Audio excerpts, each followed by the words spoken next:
Hello and welcome to The Studio Demands It, an exercise in creative thinking where we will conceptualize, pitch, and craft a film or series based on the demands or stipulations from one of you listeners acting as a hypothetical Hollywood overlord. We talk movies all the time. All the time. And as professional screenwriters ourselves and avid cinephiles, we'd like to believe that we can meet any demand thrown at us. Us. We will be your screenwriters for this episode. I am TC DeWitt, and joining me as always is Jim Old Man Noises Burzelic. Oh, no. When you sat down earlier, you were like, I made old man noises. Yeah. I mean, I think I prefer, as I learned that they were called from Harvey Birdman, attorney at law, fatty grunts. But they're probably old man noises at this point.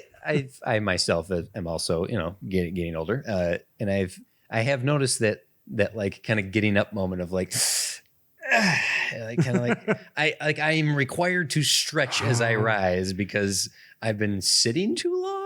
Yeah, no, I did that.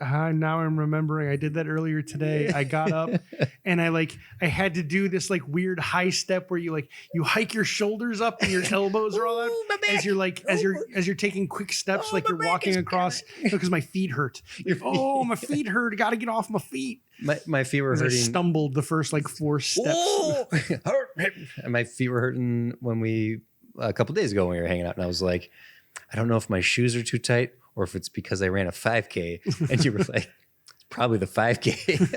Yeah, it might be it. Or my laces are too tight on these shoes.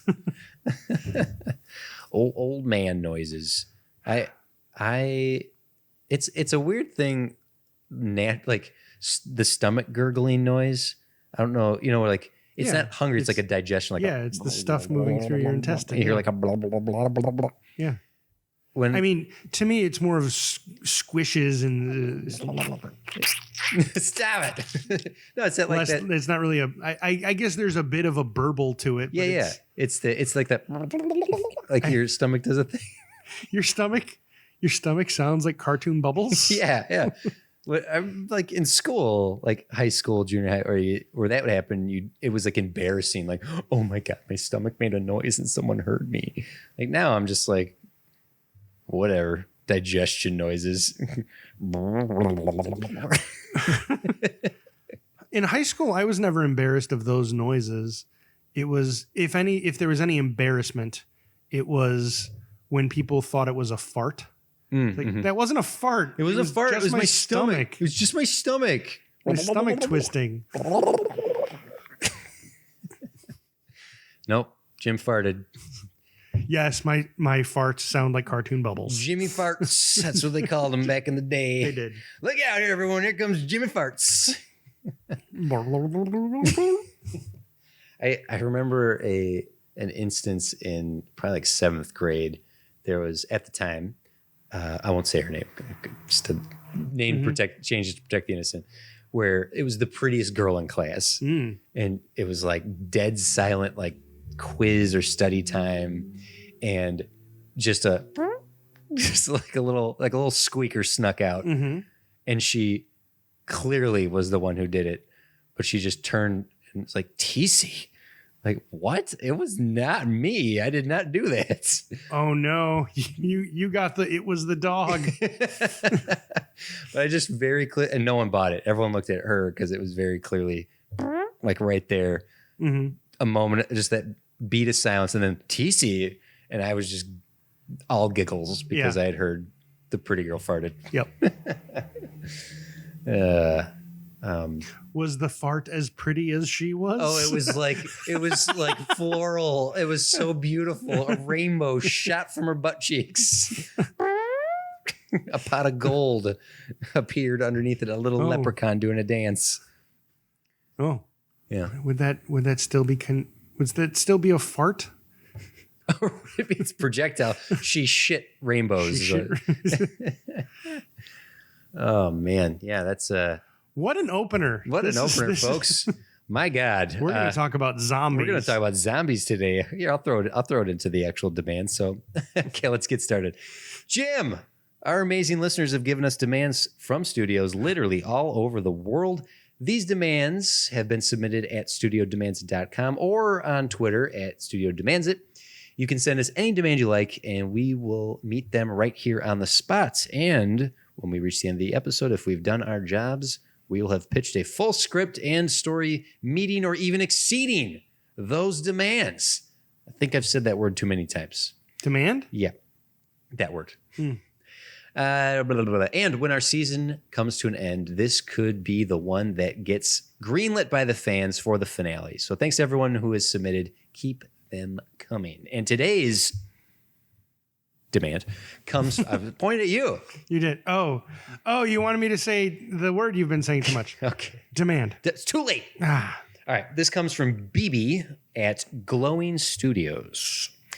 In 2002, the mainstream zombie genre was reinvented with 28 Days Later. And yeah, fine, they're infected with rage and not traditional zombies. And it annoyed you. And it annoyed you that all the normies called them zombies. Cry about it.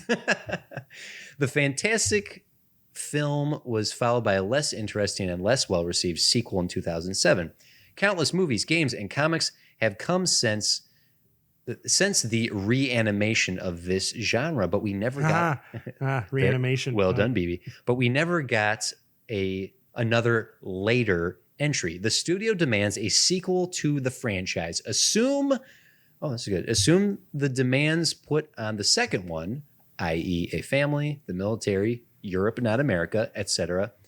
And sure, months follows the pattern, but instead, tell us what the world is like 28 years later. Thanks, guys. Love the show, BB. Thank you, BB.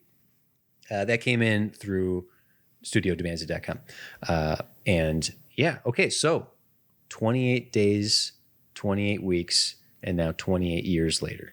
Okay. I'm assuming, BB, whoever you are, they did say months does follow the pattern, but I do think years is the right way to go.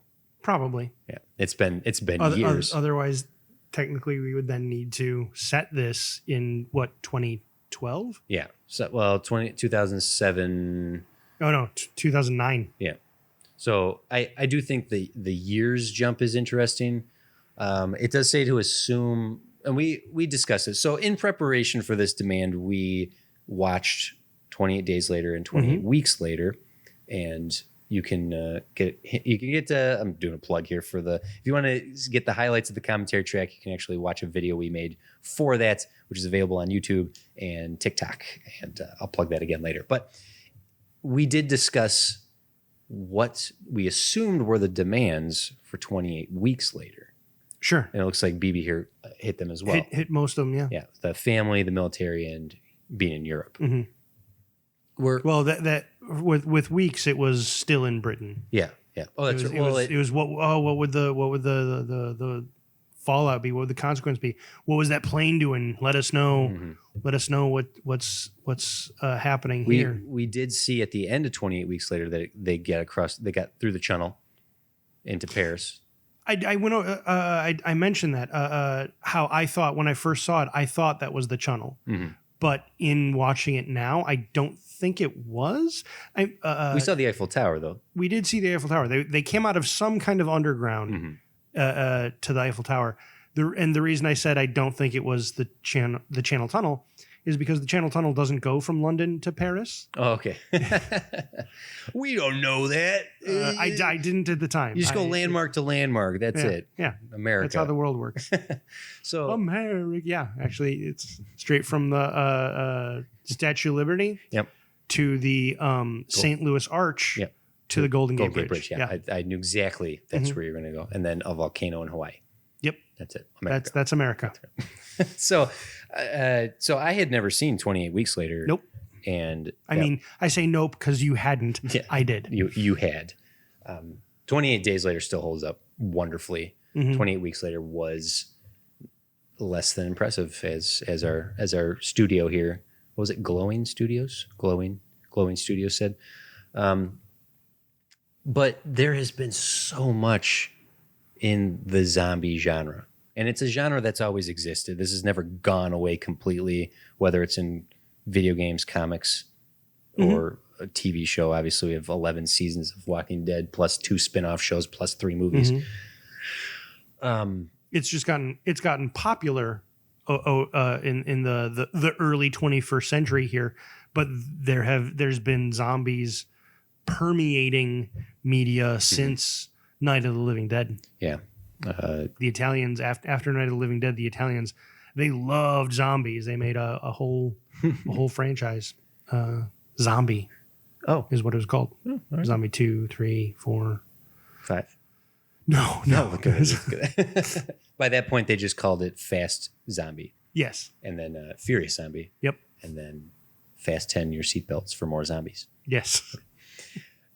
So because there's been so much in this genre, honing it in specifically to this universe, this timeline, this type of zombie, and for the record, we are going to call these things zombies, right? Do we have to call them the infected?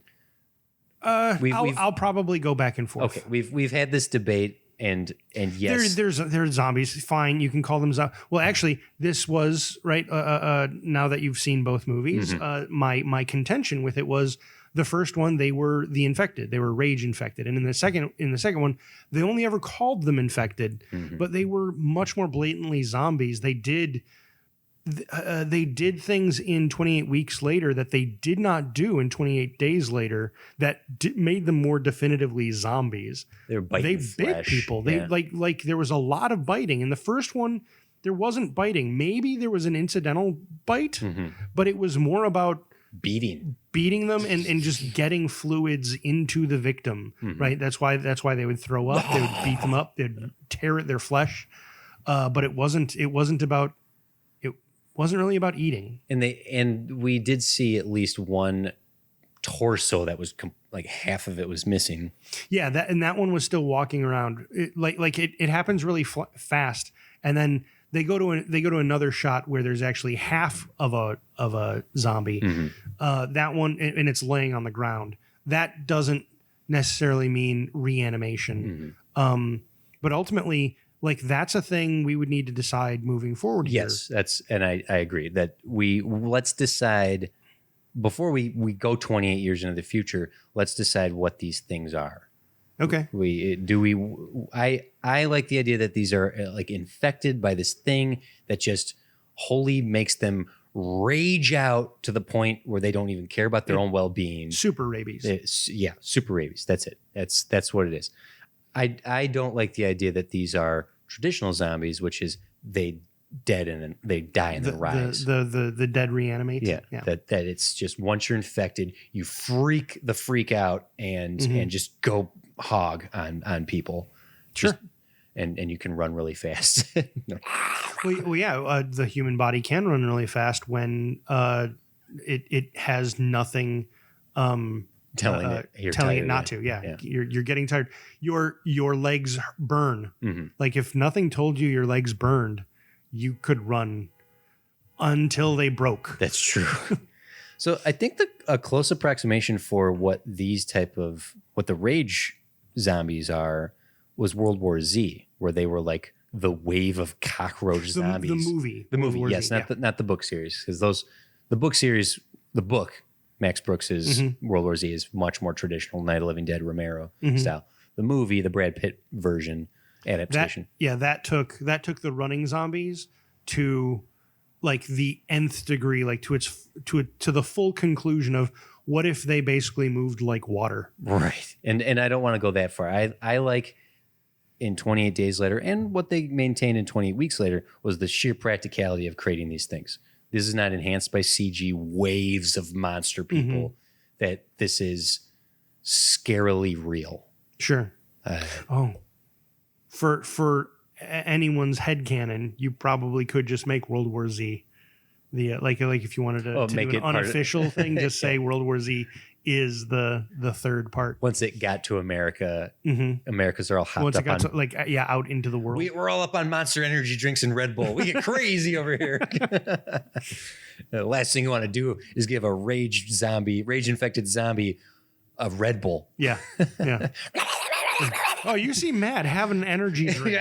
I'll take the time to drink this and speak. Apparently, it's well. That's actually something you noticed in 28 sort Days of Later because we had the subtitles on while we were watching it. Mm-hmm. None of the infected said anything except when Jim goes into the gas station. The gas station. And there's like a house in there, and there's a bunch of like there's a dead family, and this silent little boy infected is like stalking behind him, and then suddenly comes bursting out. Yeah, there was a subtitle where he says, "I hate you." Mm-hmm. I don't know if that was actually in there or just whoever was making the subtitles thought that's what was said there. Okay, because in 28 Weeks Later we have like it's Robert Carlyle's character Don is stalking the family to the end. He's like, did you come around to that? I think because watching it this second time, you saw it for your first. Watching it this second time, I thought he was stalking them the whole time, and that's why when it happened that one time, I was like, "See, that's lame." And then he just disappears. Why would one of the infected see its target and then be like, "Not yet. I'm gonna go hide"? And I suggested it was a vision. Yeah, and that made sense. And he never appeared again, stalking them until the end. Yeah. It seemed a bit too coincidental that he got them at the end. Yeah. That once the freak out happens, we shouldn't see these things again. Like in a smaller scenario, like in 28 Days Later, when the army brats are getting. And the idea is I'm sorry. When the army brats are attacking, they're in a very small location. So obviously, Hat's gonna get it. Haircut's going to get it, and then we're going to see them again moments later because they're all in a house. Yeah. But we're in the whole of London. Robert Carlyle's character got infected in a bunker. Yeah. And he made it all the way across town into the underground and found his daughter. Clearly, I mean, even before he was infected, that entire place was not secure. The kids snuck out. They came back in. Robert Carlyle snuck down to kiss his wife, and then beat her to death. Yeah, and then beat her to death. Oh God, what a terrible death! And then, like put him in the safe room. That character has just the worst fate. You know, in the afterlife, she's hanging out with the babysitter from Jurassic World. Yes, that babysitter did not deserve what happened to her. She was reading Ian Malcolm's book. That's what you get. That is what you get. It's just the reason I bring that up for our rules of like what we're going to do here is 28 Weeks Later, there is a read of it, a suggestion of it that there's some level of like, I don't know. It seemed too coincidental that it felt like he stalked them all the way to the end. It did. And I thought that was dumb. Yeah. So I'd rather it was just a coincidence. I don't want to create. Well, either way, I don't want that to be one of the things unless the studio is going to demand it. I wouldn't repeat that. Okay, good. I just wanted it to be clear that I don't want to have like an individual. It's like the Romero's Land of the Dead. There was the one zombie with a gun who just is like the main zombie through that whole of that movie. Yeah. Well, I mean, okay, that's a whole different conversation. The Land of the Dead, it actually makes sense in the series of movies, but if you don't like. Day of the Dead came out in like 1981, and then Land of the Dead came out in like 2008. Yeah. So there was too many years separating them because in Day of the Dead, we spend a lot of the movie with a scientist studying these zombies, and one of them, like they're like, they do retain some of their intelligence. It was suggested in Dawn of the Dead, right? Like, when they don't have anything to chase, they go back to what they did in life. They're familiar. Yeah. And then in the third one, the doctor's experimenting with the zombies, and the one zombie is sort of made to he starts recognizing them and stuff like that. Okay. So then when you follow that with Land of the Dead, you're like, oh, so now the zombies are becoming intelligent in their own right. So Land of the Dead, that movie following that series, that starts making sense. Okay. So now they're going to start fighting back. But without that, it doesn't make any sense. I watched it in a vacuum. I had not seen any of the Romero movies before that one. Yeah. The first one I saw was Land of the Dead. But that's moot.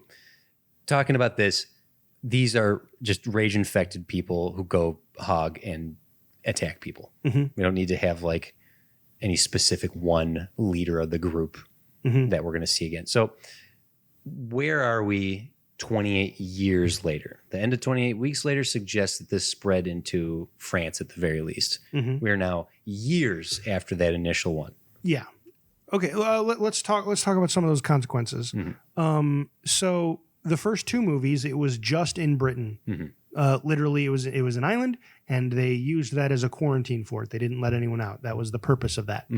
The end of 28 days later, or 28 weeks later, puts it on the main continent on purpose, because that suggests it's out now. Yeah.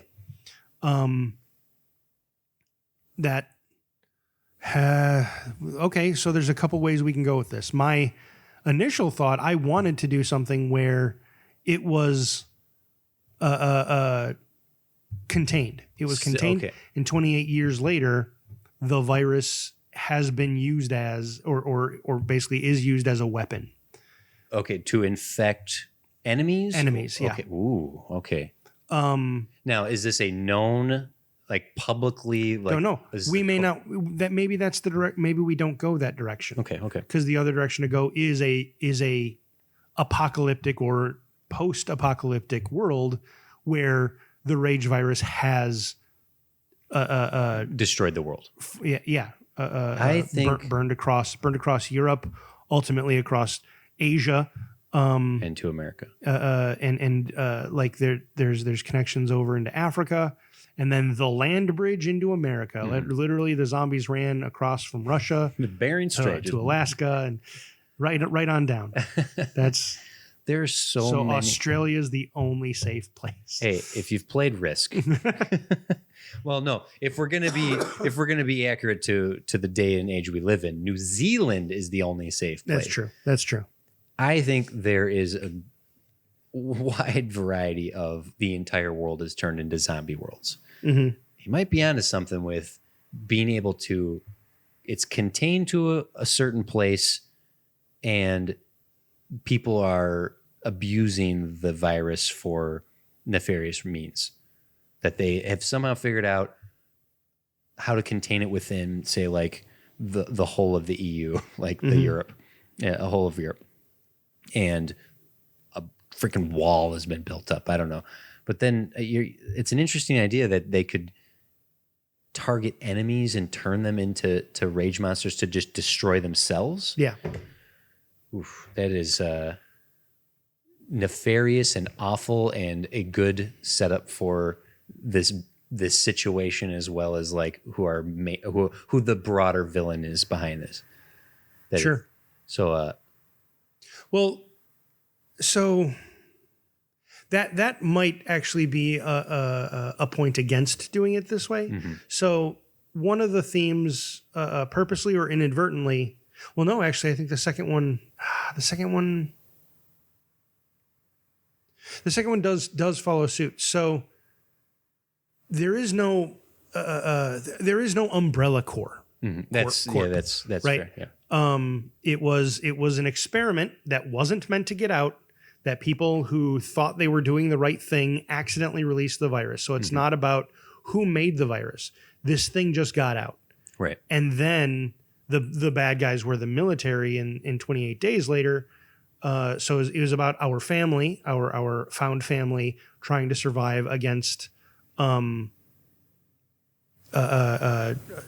military, whatever. Eccleston and his group, yeah. And then in the second one, it was this family, this found family, again a found family, trying to survive against the military again, and another outbreak. But there's another thing we forgot. From 28 weeks later, there is an immunity, genetic immunity.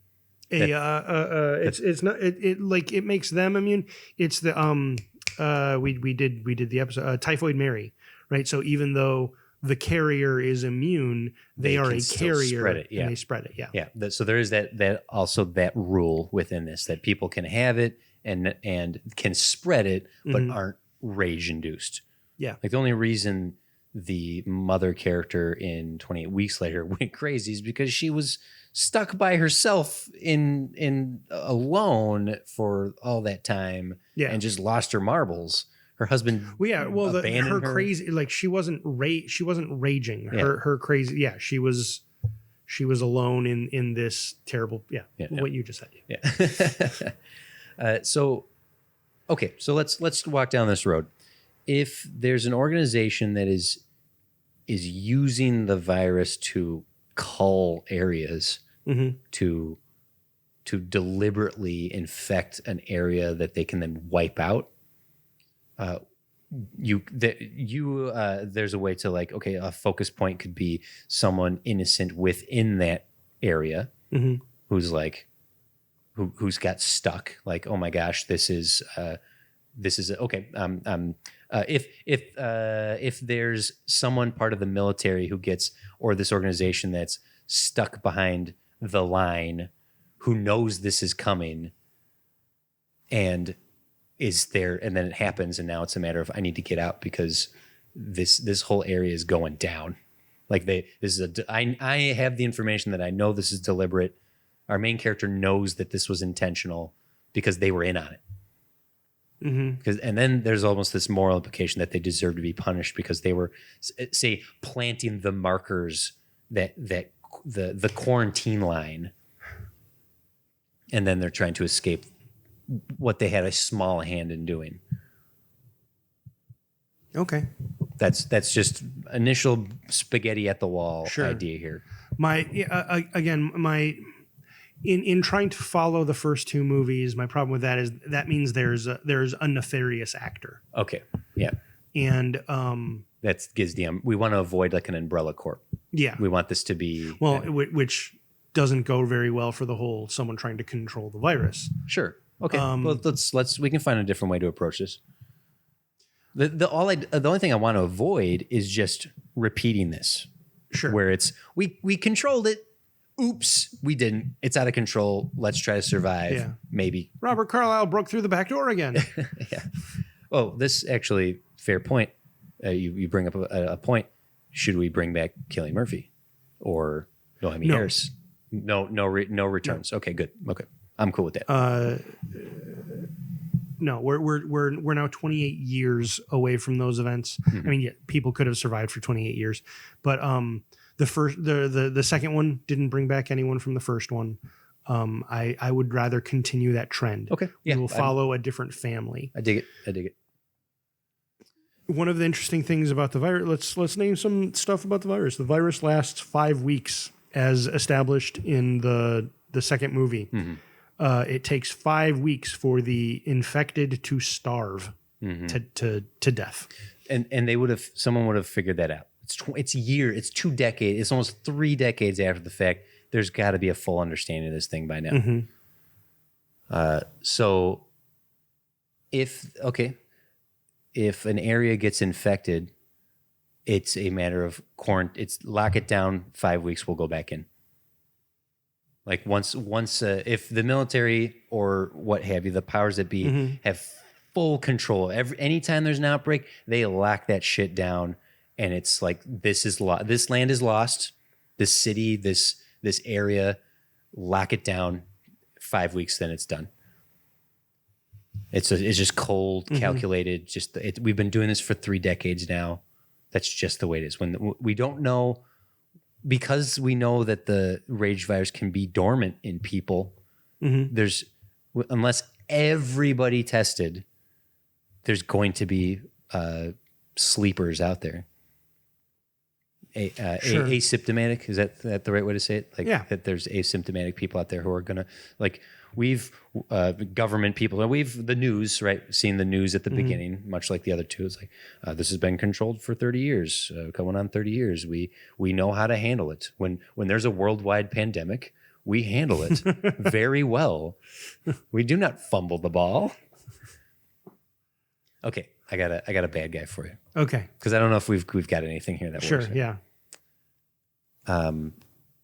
This is creating a scenario of an actual villain, but a religious nut job who thinks this is something that we are meant to suffer for, and deliberately goes into places almost like a terrorist and infects areas because this is God's will. and he's asymptomatic. He can't this or he. I'm gonna make it the bad guy can't turn. Like he is just this. He calls himself the bishop, and he's or the shepherd, and he believes. No, the angel. Oh, there you go. He thinks he is God's living embodiment of the biblical plague of that the was it not the Black Death, was it the Red Death that went through Egypt, killing all the firstborn. Yeah, that's who they except for the doors that were protected. And for the first, like, once Europe fell, they quarantined it. They let 10 weeks pass to truly quarantine it. They create a quarantine zone. Anybody passing out of it, you do tests. Like they very much trying to detect it. That went on for the first, we'll say. So we're gonna say that I can't remember the kid's name. We're gonna say that Andy wasn't found by people and Nope. used to help find a cure or something like that. They found a different way. Someone, because he's not going to be the only person on the planet that has the gene in him. His mom. I guess we can stick with heterochromia. Yeah, is a sign of it. There you go. So after parts of Europe fell, we've had a full control over this, but then a few more years passed, and then there started being surges of the rage that would just pop up here and there, and eventually this. And I just imagine this. I'm liking this. I'm liking this world we're building. Mm-hmm. What's weird is, to me, it's feeling more like a TV show than a movie. Okay. That's then we're what was the Guillermo del Toro one? The Strain. The Strain. No, it's not like The Strain. Okay. Okay. I'm just trying to create. I'm trying to create a world a setting for this world that we then catch up to. All this is backstory. Like I realize I had a whole lot in my dream project. I had a lot of backstory that I needed to lay down, and you're not approaching that amount. But I feel like there's a lot here that we'll need to exposit to the audience. It's okay. 3 decades have gone by. The first 10 years, they've managed to corner it all, like contain it. Europe's got attacked. They took 10 years to take care of it. Yeah. There was a recovery period. 5 years later, these hot spots started popping up. It's 10 years after that. There's realizing that these are deliberate attacks. 10 years after that, we've located a zealot group that has claimed responsibility, and now we don't know how to stop them. That's not too much exposition. How about this for variation? You gasped, and thank you for letting me finish. It's so I'm taking your idea, and instead of all of that as backstory, it's not known that there is this zealot group that's doing this. Okay, we're going to follow a family that has been living in this reclaimed Europe for a while now, for several years. They've been slowly opening up areas. Sure. Yeah. MacGuffin, a MacGuffin reason for the virus to have survived, and the dad accidentally gets infected. Yeah. Okay. Only he doesn't change. He's like, what happened? There's like, maybe he cuts himself pretty bad, so he has to go get stitches, something like that. And that's when like the first kind of outbreak happens, and he's trying to explain it. He's trying to make sense of it. I'm doing a bad job building to it, so I'll just say it. So basically, he kind of goes crazy. It's almost like a reverse. What was a reverse mosquito coast? Okay, or maybe it's exactly mosquito coast. Basically, this guy going like he's been infected and he doesn't know what to do. So he's trying to run away from his own infection because he refuses to acknowledge he's the cause, and he takes his family, who maybe is like. Maybe he's careful to not, I don't know, something. He's dragging his family across Europe trying to get away from this new outbreak that he is actually the cause of. He's spreading it. Yeah. So like do they perceive that they are running from this wave of infection that seems to be following them? That's how they're perceiving it as like we're just barely ahead of the wave, unbeknownst to them that he's spreading it, or he just did he just spread it to one and then, or does he continue to spread it? I'm thinking he's continuing to spread it. And how does he do this though? Because it's shaking hands. No, I don't know. He's a politician. Oh, and he's just glad across handling all of Europe. Oh man, nice to meet you. Nice. No one would ever shake hands. We just bump elbows. Remember, we don't shake hands anymore. Would that have been invented in that world? Elbow touching. Yeah, we live in a weird. The pandemic has done things to us. A weird timeline. What do you guys do to greet each other? Yeah, bump elbows.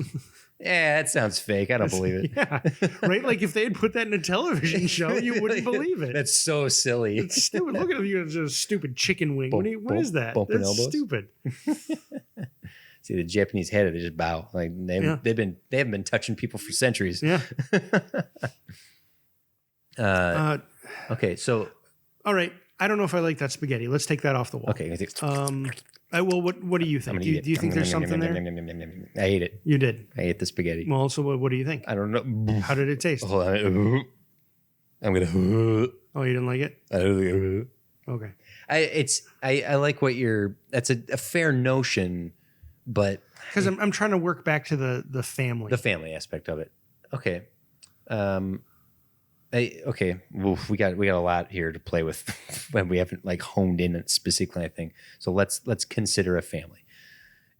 Your idea that they're opening back up parts of Europe that have been truly like free of the like certified free of the rage.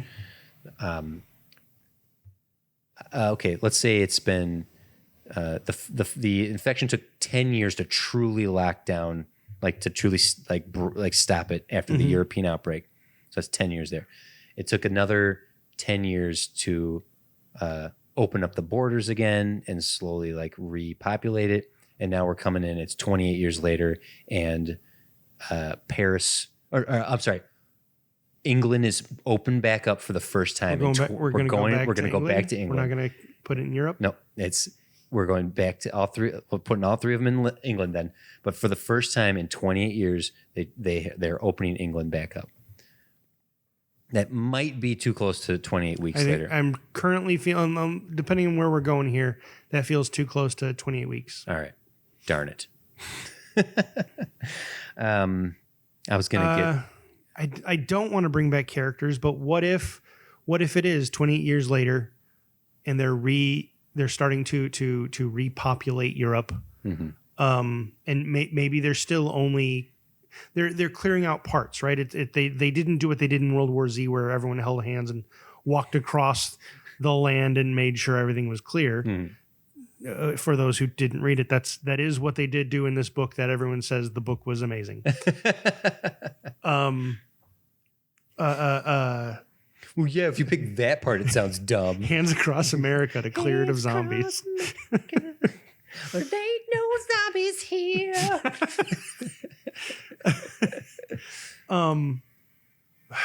I'll say it. I don't know how much I like it. What if Andy has survived? Okay. Can we get a different actor? Nope, has to be that same kid. Okay, so what if Andy survived? It's been 30, at least it's been 10 at least 10 years, more than 15 years. 15 years, yeah. For that kid to have gotten better at acting. Let's hope so. So Andy survived. And so what if it's about him? Like, because what if he knows, he's old enough now, what if he knows that he has it and he's infecting people? And what if he's found a few other people who are like him, asymptomatic carriers? Yeah. And so now people are coming back in and they're trying to stay away from them. And they're kind of getting chased out by not rage infected. They're getting chased, or maybe they do accidentally reinfect people who corner them. They're like, no, stay away from us. Stay away from us. And then like, you're coming with us. And like, we've got the rage again. Okay. Get them. Okay. I don't know what that cracking in my voice was. If anyone's going to be doing this, it's going to be some Hicks. You're not, but you're onto something here. A community of asymptomatic people. Like they essentially like the only place these people are safe because they carry it is with each other. Sure. And maybe they willingly go there or they are given England, like the given a. We're going back to England. Yeah, like I'm just trying to like get a setting here. But if it's a matter of a community, a full country, they corral all the people who are asymptomatic. So here's there's danger in that. There's an unrelated movie, which is why I don't want to do that. Ah, damn it, Jim! Come on, you're killing me. I'd rather have it be basically they're sort of in England or not England in Europe. They're in like France and or Germany or something, and so then our movie would be following them as they go, as basically they're fleeing to the mountains. Okay, we're gonna go hide in the mountains, kind of thing. Are asymptomatic people? Yeah. Okay. The movie that your idea gets close to is a movie that came out.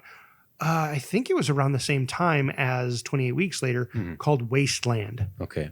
It was about like some kind of terrible virus breaks out, and I believe they might have built up, if I remember right, Hadrian's Wall, which is a wall across basically the middle of England, separating the north from the south. It is the real life version that was the inspiration for the wall, to the north wall, the ice wall in Game of Thrones. Oh, okay.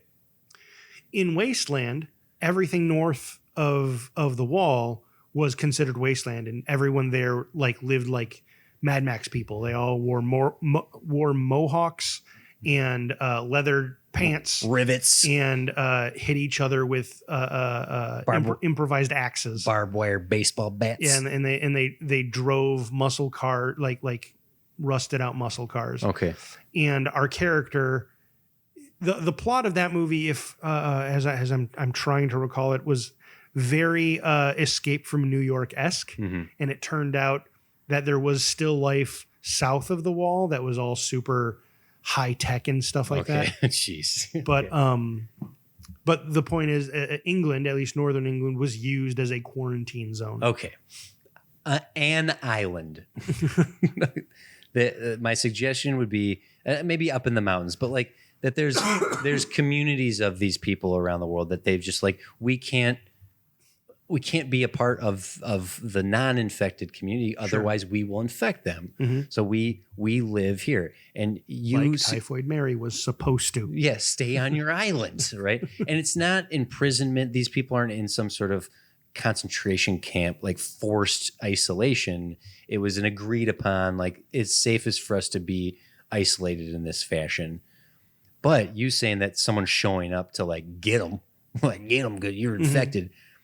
What about the deliberate religious zealot who thinks this needs, like, coming and attacking a community, a family that lives asymptomatically in a mountain community, showing up and trying to get, like, spread the virus. We need to cull the world. We had our chance. 4 different outbreaks now that keep getting contained by the wrong people, and God wants the world to be destroyed. Now give us your saliva and blood. I guess that creates a very singular enemy. I would like to avoid that. Okay. I feel like then that's a theme of the previous 2. That then we'll go to the first one, the dummies that just came thinking they're doing the right thing. We have a group of people who are in captivity, like those monkeys were, who've shown up to try to get them out, and even like grabbing a child and being fought against by a parent, and then blood is spilled, saliva is passed, and those idiot people who thought they're doing the right thing are infected, and boom, let it begin. It ties it back. So now our characters have to.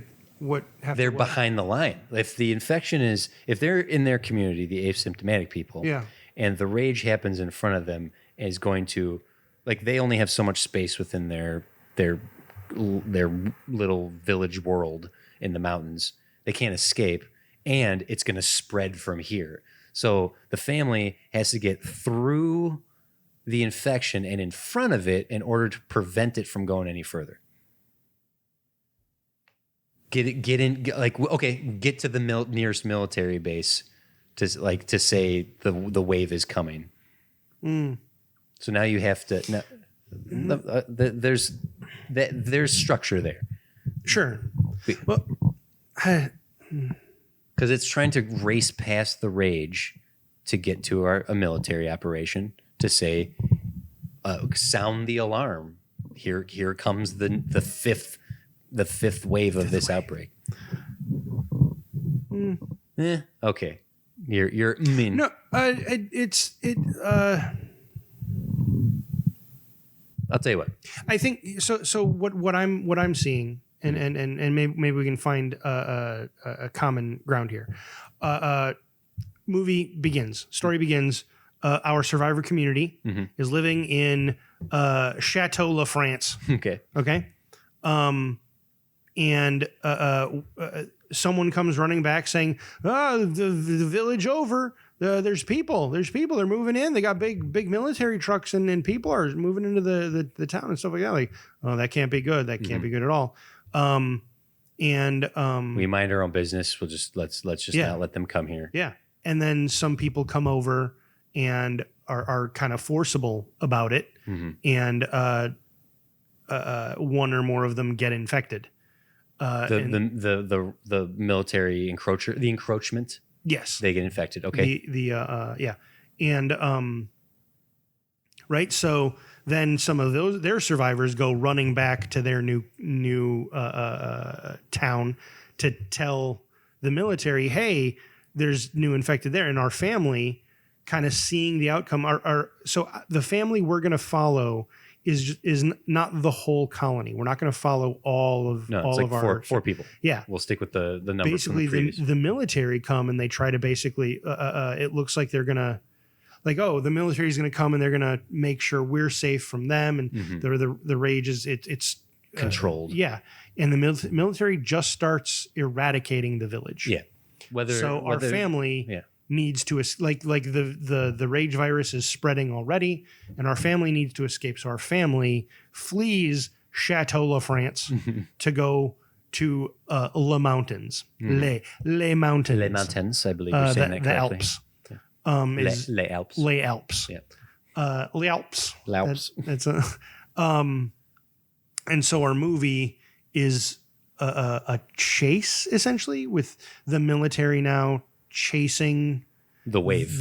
Because they're trying to clear all the rage infected, the zombies, and they know our family is are asymptomatic carriers, and they have fled. So they want to eradicate them. Okay. Meanwhile, behind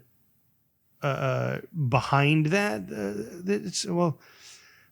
then our characters never really run into rage monsters.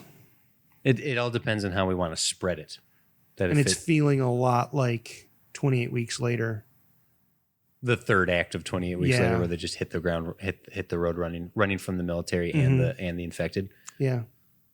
Okay, let's take a break here. Okay. I think you're onto something here. I think we have at least the first act, like that setup and kickoff.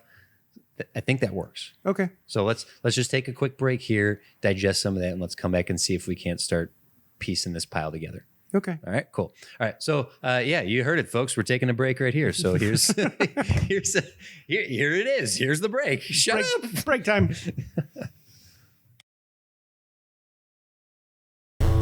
Has this ever happened to you? This video game is bullshit. Are you tired of gaping plot holes and boring gameplay mechanics? Look, all I'm saying is that if a full-fledged Krogan is falling off a platform, there's no way Commander Shepard has the upper arm strength to pull him up. Has reading become just too tedious of a chore? Ugh, books. Are you bored of your same 3 murder podcasts? Shocking. It's The Butler. Allow me to introduce you to the brand new fan fiction podcast, with an X, hosted by our lovely basement-dwelling and real-life Muppet, Dan McCoy. Well, that's hurtful. And myself, of course, the blonde bombshell, with the blood of Odin and the great looks of Jake Busey from Starship Troopers. That's accurate. And with our powers combined... No. Oh, you never let me do what I want to do. I said no, man. We're not doing that. Fine. Anyway, you can find us on Apple Podcasts, wherever you get your fix from. Remember, fan fiction with an X. Hi, I'm Ryan. And I'm Mike. And we are brothers-in-law. We both love beer and are amateur home brewers. Wait, so does that make us brothers-in-law? I believe so. Every episode, we will talk about aspects of beer and home brewing. But nothing super technical because we're learning this too. So join us as we sit down together and dive into something beer-related. Whether it's a little field research, tasting a certain beer style, or beers from a specific brewery, Talk about our experiences brewing beer at home, including our own solo brews, as well as themed competitions we'll set up along the way. we will also talk about some of our favorite aspects of brewing like hops, extra ingredients, building our brew cave, and more. And of course, our own misadventures that have happened along the way. So, if you like beer, are home brewing already, Or if you have an interest in home brewing and don't know where to start, join us on Brothers-in-Law Podcast on Apple Podcasts, Spotify, Google, YouTube, or wherever you listen to podcasts.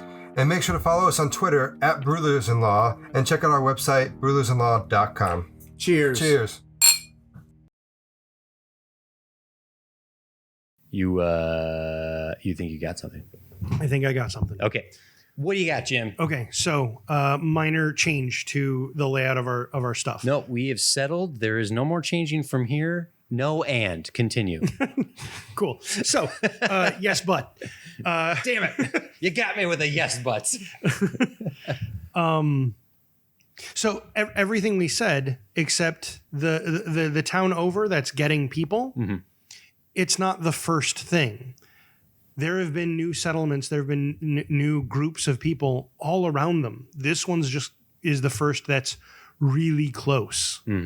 And so that's where the danger comes in. So they're not fleeing through an empty European countryside with the military to their back. Right. They're having to flee through a semi-populated Europe. Okay. So because if we have village and then there's the rage line and the military coming in behind that to wipe out that rage line and the family is fleeing through a populated area, there's a risk, which we would have to, check off the virus. It's going to be like this family knows that they're a danger to anyone that comes across them, and they're passing through towns, like saying, don't come near us, please. We just getting gasoline, petrol. Sorry, we're in Europe. Just leave us alone. Yeah. Oh, people can't do that. Yeah. So either it's like, oh, you should get back to your mountain community. Yeah. You don't belong down here. They're not in the mountain. They're going. Get back to Chateau, France. Yeah. There you go. Thank you. Yes.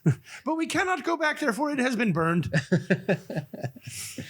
So then or people hearing, oh, I hear the military's after you. I heard you finally.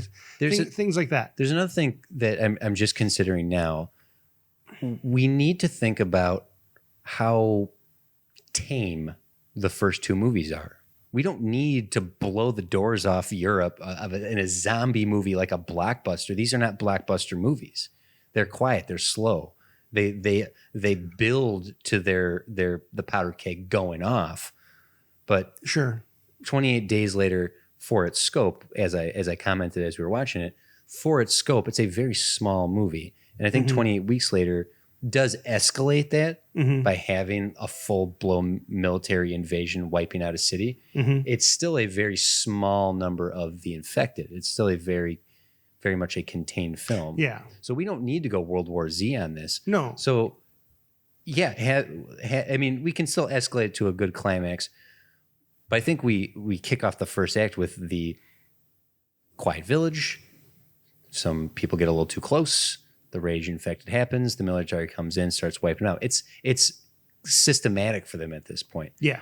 And then this family leaving is similar to like when Jim and Selena are on the road and it's quiet and it's fun and it's like the world has. The population is a lot smaller than it was 3 decades earlier. I guess there could be moments of levity in there, but really, I mean, they're fleeing for their lives. Yes, it still needs to be. I think it still needs to be that.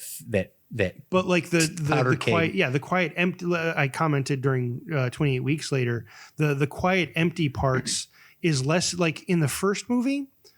Jim going through this, any of our cast in that first movie, going through the city, it was meant to be tense. It's like, this is abnormal. Who knows what is going to pop out of any corner? Yeah. In 28 Weeks Later, they tried to build that same tension with these two kids riding the motorcycle through the city, and like, oh my gosh, but the thing is, that tension, the tension of what might jump out was, if it was there, it was entirely artificial, because we knew everything was dead. Yeah. At worst, like a wild dog would have jumped out, but that wasn't what we were actually worried about. We were worried that their narrative lied to us, and a rage zombie was going to jump out, but that didn't and wasn't going to happen. So that tension was fake. And I think in this, I would want to create sort of the same scenes. And I like the idea of showing that empty world and how alien that looks and feels, but it doesn't need to feel tense. No, you're onto something here. And I think what we saw in the first movie is, and I pointed out like, wow, there's so many Dutch angles, but then you were like, no, the Dutch angles started happening more and more as the world started kind of tilting over with the military types. I don't think we got anything like that in the second one. I'd like to make a suggestion for a visual storytelling element in this. This family of four, if I were directing it, if we were creating this movie together, they would always be in frame together. We would always see the four as a four. And shot reverse conversations, yeah, but like in our wide shot, very common. They are a unit. They are a unit at all times. So when they start venturing out, subconsciously, when we see characters standing alone, it should mess with us, because we're subconsciously, the audience would always feel like it's odd to see the son standing here in the streets. Where's mom and dad? I think that could create an element of fear and tension without it being this like fabricated. I like where you're going. I want to do the reverse of what the first two movies tried doing. And we can even use the framing to help do that. As we're going through empty spaces, like we can even in the first act of the movie show this family living their lives, and we'll see other people of their carrier village. But otherwise, they live a pretty empty. Their world is pretty empty. So once they start traveling, when they travel through the empty spaces, it's normal and comfortable and framed as it should be. But every time they get near signs of actual civilization, and definitely whenever they see a person, even in the distance in a field, like riding a tractor, the angles start getting weird, and the more people there are, the more severe the angles, because that is now that's not their world. Both of these visual aids, I think, work to change the lens type to create an abnormal look at the world, if all but subtly, like the slowly tilting Dutch angles that Danny Boyle did in the first one, blocking it in such a fashion where the four characters are always together and slowly separating, whether they are intending to or not, getting separated, even when they're in the same room together. Sure. That's forcing, the world is forcing them to separate when they are safest, close together and contained. That would create a lot of subconscious tension and fear within us, as much as the soundtrack could as well. And get John Murphy back. But I would be wanting to do the inverse. So the empty, quiet parts are no longer. That's where we as the audience and the main characters feel safe. And now when they come into a village and there's people, and the people are looking at them and getting close, and like, who are you? Like, no, people stay away. I like this idea of reversing the notion of uninfected people are now the danger. Yeah, they almost feel like the living dead threat that we would see in a typical movie is like the perfectly healthy loom like a threat. Oh, also a note here: this 4-family unit, I think, should be an adopted family unit that we can have. Sure, the military starts eradicating the village, and our people just grab whoever they can Yeah. to get away. And even if two of them have already, like a married couple Sure. who rescue two children, or I'm just thinking of, because both movies did give us a unit of 4 Mhm. as the team or the family that we're following. So creating a family out of necessity, that I think having them already care for each other adds an element that we kind of got with Brendan Gleeson and his daughter in the first one. Those two Sure. have been surviving together for the month. Mhm. In the second one, the brother and sister, they had been surviving together outside the quarantine zone Mhm. all this time. Having a family of 4 they've adopted each other years ago. Like the 4 of them live in a house together, and they don't even, maybe the one so young does not even know the family they had before. This is the only family they know. Instead of 4 people forced to be together and fleeing, if I'm suggesting that this 4 was already a team. Oh, I thought. Oh, so they're not a found family. They are a found family, years in the making. That I understand. I don't.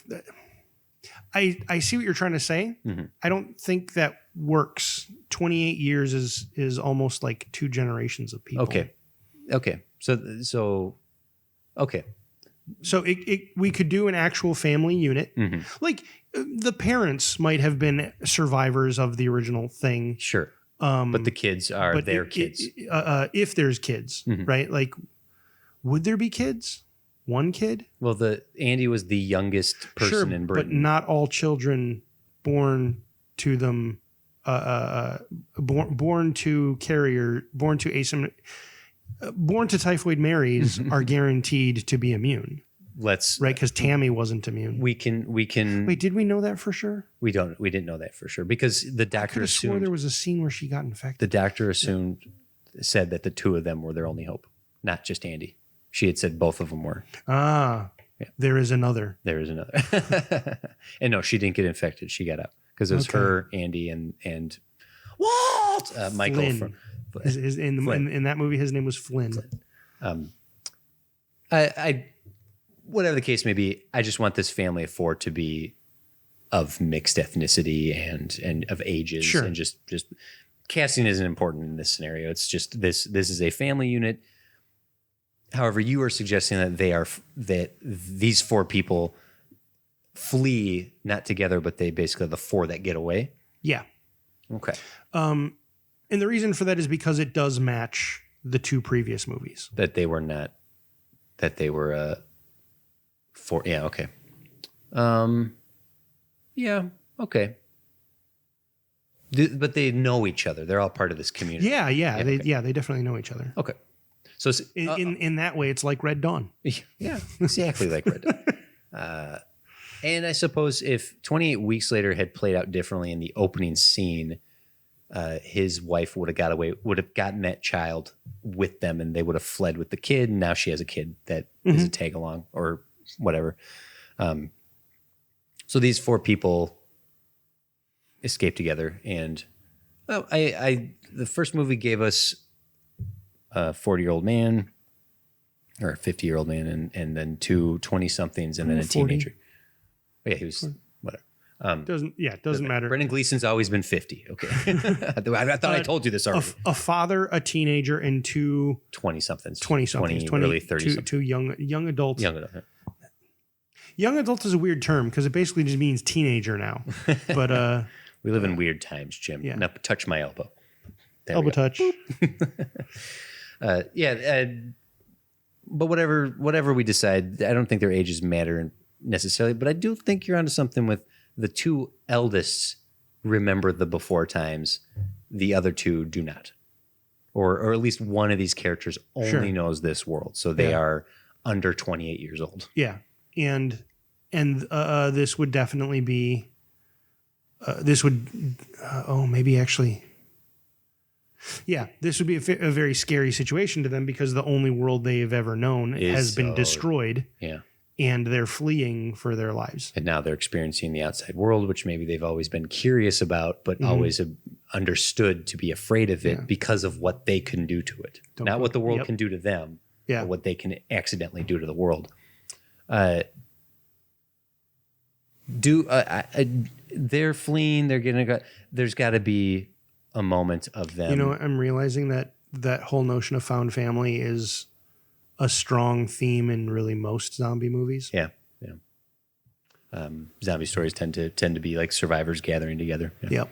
Yep. The with them like traveling and trying to just get somewhere safe, maybe to the next asymptomatic village. Like they know where the next one is, but the only way to get there is to travel through the now populated Europe. Sure. Do they accidentally outbreak somewhere? Do they accidentally? Oh, yeah. I imagine they're Maybe they get mugged. I don't know if they do it multiple. Like I don't think it's a comedy of errors. Where, whoopsie, we're infecting everyone. I think they. But actually getting robbed would be a good one. Just getting attacked because the people fear them, and also the thing is the military has a lot of stuff available to them. At least at one point, I think the military gets ahead of them and they have to break through. Yeah, they have to break through like an actual blockade of some kind. And I think having them robbed gives us an opportunity to cause another outbreak in the middle of somewhere. Mm-hmm. And and that's our second action set piece. That second set piece is that moment. We get the quietness, the fear of trying to get from A to B, mugged, attacked in the street, scratch, boom, it happens, fleeing that.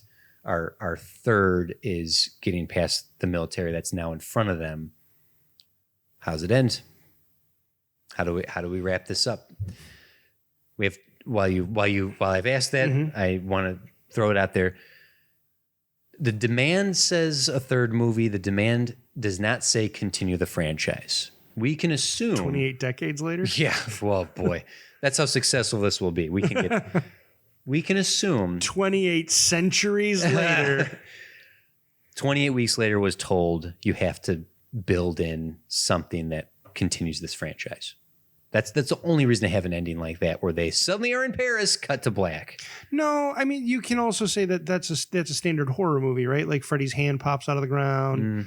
I think they were demanded stuff like of that. them. I think it was demanded of them to say, like, launch a franchise for us, keep it going, and then they didn't do anything with it. I'm saying let's not do that. Let's find an ending like the first one that feels definitive. They can continue if they want. If they want to call us back for more, we'll do 28 centuries later, decades later. But for now, I think whatever our ending is should have closure to it. Because that annoyed me in 28 weeks later. That was like, okay, they got away in the helicopter, but they didn't. The helicopter is now empty, and it's another 28 weeks later. Yeah. Ooh. Yeah, they didn't actually show us that our characters survived. Yeah. And also, if I remember correctly, they didn't jump another 28 weeks. They went back and said 28 days later. They did. Which is just annoying. It was, yeah. So I don't want to do that. I want to create, I would rather go back to the first one where there's an element of at least the ending we got, where it's like, whew. I think the ending I would go for is maybe at that blockade, maybe they do get stopped. Maybe they do get detained. And the guy who started the eradication of that original village is there, and he's like, see what you've done. This is on you. This is what you've done. And we were just trying to live our lives. We were just trying to live peacefully alone. We wanted to stay away. You came. Those people. You people came at us. Yeah. We just wanted to be left alone. And he's like, no, I'm right. And all the asymptomatic people should be wiped out. I've been on that train for decades. And something like that. And I've been on that train for 2 decades and 8 years. The only way to truly stop this virus from spreading is to end it. And that in either in their attempts to restrain them, or in their overstepping, just something then causes the rage virus. I don't want to do what 28 weeks later did, where it's like, oh, a breach in security. No, I got something for like people that they previously infected are also attacking the military blockade, and they just sort of get overwhelmed, and our characters are able to get away. And then we would just do kind of what both of these movies did, fade to black, fade back up, and they're living in a mountain somewhere, somehow convey that either they have cut off all contact with the outside world, or they're only in contact by like radio or something to guarantee distance and safety. Stay away. Yeah. We will live the rest of our days here. I want to offer up something for that final moment, though. Seeing as if in the mugging, if in the attack, do we lose one of our family members there? Would that be an appropriate moment to kill one of these main characters off? It feels pretty early. Okay. For the getting, that's the not the initial attack. I'm talking about like once they get to that second city. Yeah. And then the way I imagine it going, right? Like the initial attack drives them out.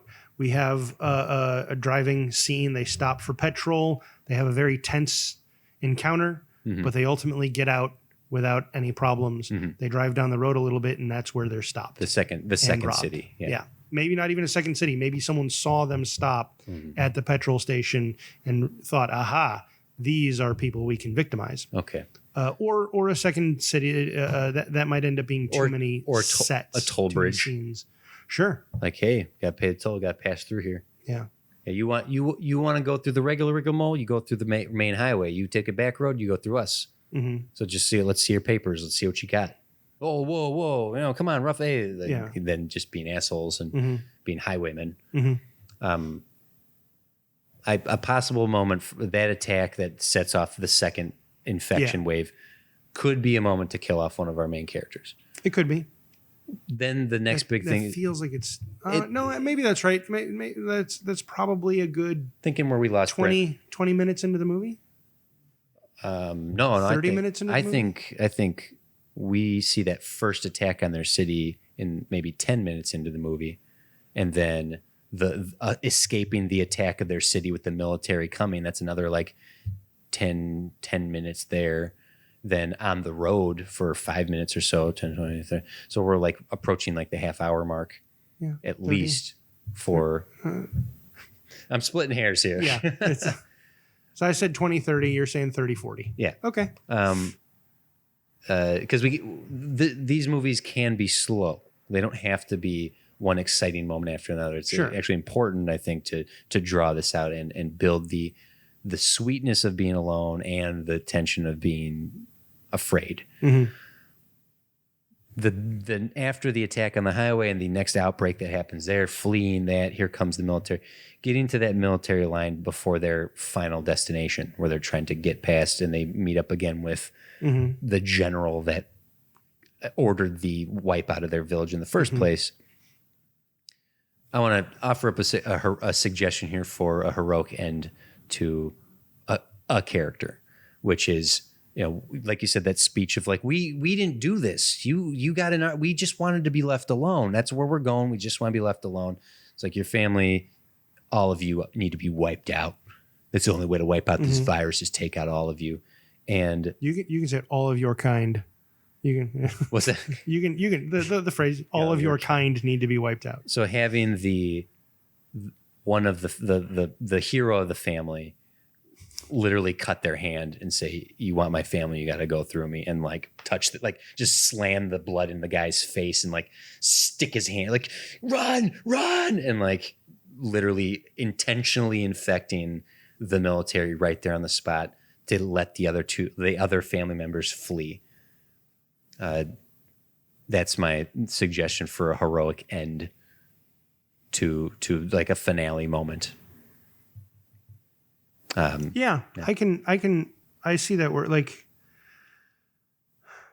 yeah, I can see that. And like, he slaps him in the face with his hand and like he almost like I'm imagining like there being like a firing line. Like there's 4 guys in full hazmat suits, all with rifles.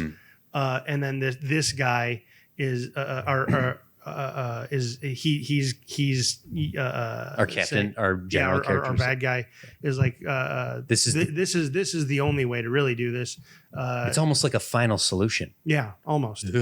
And so our character then he like does that, like he cuts himself and gets the guy in the face somehow, or like rips open his suit, and blocks, like takes the shots from the rifleman, so that way they don't hit the now infected general. So that way he drops, and then the general, the first people the infected general sees are the 4 riflemen, and goes after him. And now essentially the third wave of infection in this movie happens right there with our military villains. Yeah. While our sad case, the remaining family members flee. Well, at this point, two. If you killed one during the robbery, and one now, here, then it's 2. Yeah. And maybe we don't kill someone during the robbery. Maybe we like they are the ones that infect someone, and they're like distraught. I can't believe I did that. I can't believe it. And like they're inconsolable. And now here's this moment, and like we have to run. No, I like they blame themselves, like really dealing with some like mental and emotional anguish because of the robbery going so badly. Like they did that to us. You didn't do anything wrong. Then we have 3 fleeing there. So maybe maybe there's something to emotionally killing someone and mentally killing someone as opposed to physically killing them. Sure. So and then the robbery you're smiling at that, but I think death does not have to be the final punctuation mark to create drama. A character. Yeah. Sure. And if like carrying that weight of the one who sacrifices themselves it has been like the protector through this whole scenario, and that's their last heroic thing is like, I got you out of the village, I got you past that mugging, I'm going to get you past these military, but my story ends here. Please take my daughter and go. Sure. A little callbacks to Brendan Gleeson. He's fully aware of what's happening. He's like, I love you, now stay away from me, stay away from me, stay away from me. Similar to that really sad moment in 28 Days Later. Yeah. And then we fast forward 28 days later, and they're living in a mountain. And they're just like, leave us alone? Yeah. Okay. Do we have a movie? This is a recording. Stay away. Stay away. This is a recording. No. I think so. I think that it gives us all our beats. Really like defining the 4 characters that creates. It gives us a bad guy without mustache twirling or like Umbrella Corp. We're doing this on purpose. Yeah. I'm glad you curbed that. Thank you for that. I do feel I discussed this with you off mic here that zombies create the perfect scenario. They're the perfect creature to dissect society. Yeah, we were talking about that. I think so because they happen in hordes, because they happen in large groups. That I think that is mostly why. Because they end up representing swaths of people. So then your characters are then put into a context of this this contrasted or complemented to the masses. And I think that this movie, even just having that character at the end saying, we should wipe you all out. It's the only way to handle this is just wipe there's the needs of the many. Yeah. But right. Like, and in his eyes, he is right. These people have endangered and have gotten many people killed. If they just hadn't been there at all, it never would have happened. Yeah. It's the necessary sacrifice to save the species. And that, going back to Christopher Eccleston, is okay, you're making a fair point that maybe we need to repopulate the planet, but it's only been a month and maybe you shouldn't be thinking about this now. But there's that small bit of, I can kind of see where you're coming from, but I really don't want to agree with you. And I'm not saying we create this sympathetic villain in this military guy in the end. It really needs to be like, no, you are inhumane. Yeah. And maybe that's not your fault. Just because you've thought out your point logically doesn't mean that it's truly the right thing to do. And I think that makes for interesting commentary. I do feel that makes for a better story. If there is that little bit of like, I can argue the point either way. He's not wrong. If they hadn't been there, but also that they had secluded themselves. They were alone. It was a village of of 17 people or 17 homes by themselves. They had chosen to isolate. There was encroachment. If whoever came in there had just stayed away. Yeah. There's lots of fun analytics analysis to be had here. Which I think makes for, I mean, obviously writing this script would require us to really make sure that subtext is clear without being like hammering people over the head. I feel good about that. I think it feels, it feels like. I really liked your religious zealot idea, but I don't think it works for 28 years. Right. Maybe 28 months that would have worked, or just another story happening within the timeline of the 28 days / weeks later. That character and that motivation would have made sense. But for so much time to have passed, get over it, people. well, not get over it. It's like sort of like you said, like there ends up being procedures for dealing with these kinds of out and things like that, and somebody who has that type of religious insanity, like the world will like literally that it would be the equivalent of somebody from like 1990 now thinking like all we got to do is strip the magnets, strip every VHS tape of using magnets. It's like, not saying that that's a bad analogy. You're losing but I take your point. But I will let's back up then. You want to talk more about VHS tapes? Yeah, I do. Yeah. Betamax, VHS, where were you on that? I never even saw Betamax when I was growing up. If I did, I didn't know it. I've never, yeah. I think we could do a 28 months later with a religious angle to it. Sure. Because you're right.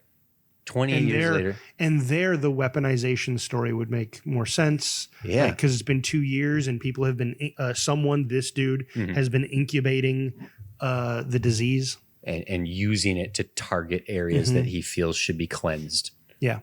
I think at 28 months later, if the studio is like, we love your year's idea, can you get a month out of this one too? Like, oh, well, we got the story for you. We got a prequel. Religious angle. Yeah. Will definitely confuse the theater going audience where if we did. Wait, is this 28 months after the 28 years? No, it's the 28 months after the 28 weeks. Okay. Yeah. The 28 years, it's like watching Star Wars in a certain order. Episode 3 is actually episode 4, and episode 4 is actually episode 3.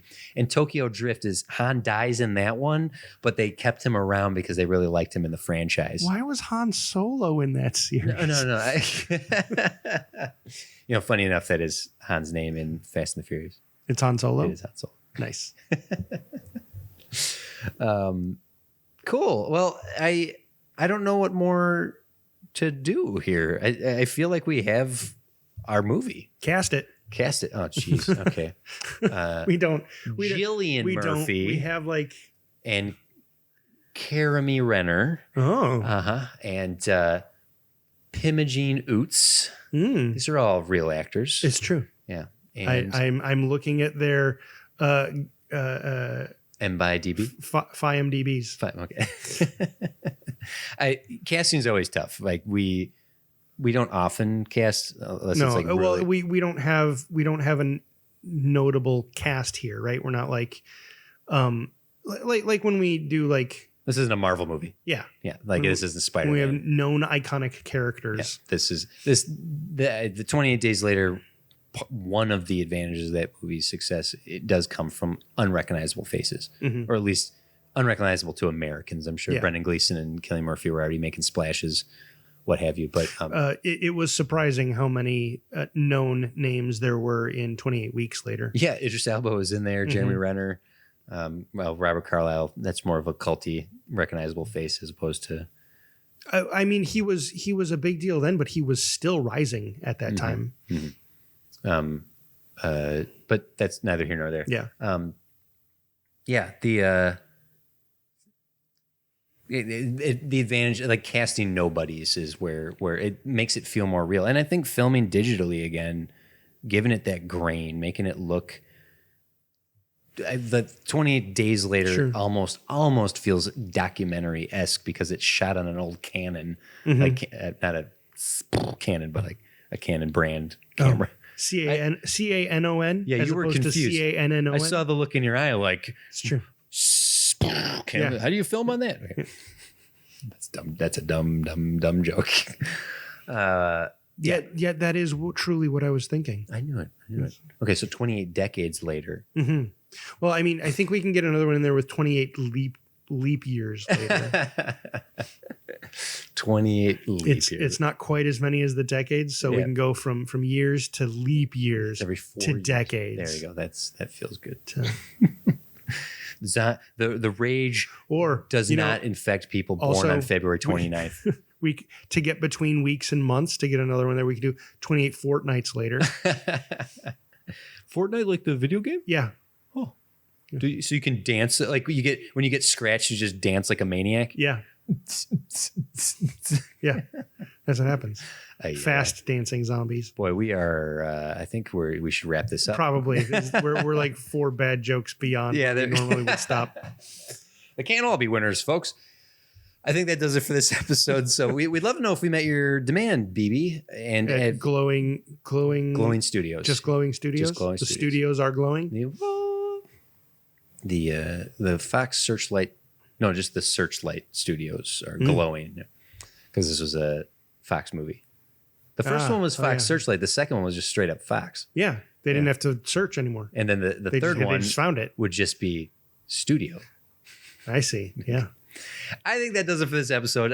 Let us know how we did. I know there is definitely a fan base. There's a love for 28 Days Later. For the 28 franchise. That's right. The later franchise is what I would refer to it as. Oh. Because, days, weeks, and now years. And that Secret Months movie that they never made. It sounded good at a religious angle. Yeah. But how can you tell us if you agree or disagree? You can message us directly at studiodemandsit.com or on Twitter, Facebook, and Instagram at Studio Demands It. If you're not already, you can subscribe on all the podcatchers of your choice. And if you feel like giving us a little review, that especially how many stars should they give us? 6. 6 stars. As many stars as possible. So they have 28 stars later. You can do that in the podcast apps, and that helps the show out in the algorithm. You can also now find us on YouTube and TikTok, where we will be posting video content this year, including material not heard here on the podcast, but actually Jim and I will be providing video content this year. Not videos with us. You won't see us, but you will see images correlating to the words we're saying. That's right. Yes. So check out correlated images. Sign me up. The YouTube channel has been around since last season, and the episodes do go up there as well. You can also see the finale up there from the previous seasons. But no, we are going to be doing some video content this year, and those are the places you can see it. We'll also yada yada yada. Lots of fun stuff. But you can find me at TC's Big Head. You can also, I suppose, if you want to use me as like a bounty hunter to track Jim down if he owes you money. Good luck. Find it. You send me a message on TC's Big Head at TC's Big Head on Twitter, and I'll get him. I see him at least once a week. Shh, you don't know where I live. Guys, don't tell Jim. But if you want to hire me, wait, Jim, what's that over there? You see, what's that? Is the window? Guys, listen. If you want to, I'll do it cheap. Hey, what is this? Yeah, I can. I know how to tempt him. I'll tempt him with a Dr. Pepper. Here, watch. I'll just do it right now. Hey, Jim. Hey, did I hear Dr. Pepper? You did hear Dr. Pepper. Okay, because see, now I can catch him and you can pay me for that. All right, that's it for this episode. You can. We'll be back again soon to meet one of your demands and hopefully improve the world of cinema. I am TC. Here, Jim, have your Dr. Pepper. Dr. Pepper. There you go. And that's how we end the show. All right, Jim. Yeah, you like that? Yeah, drink it. Drink that Dr. Pepper. Why is this my fate?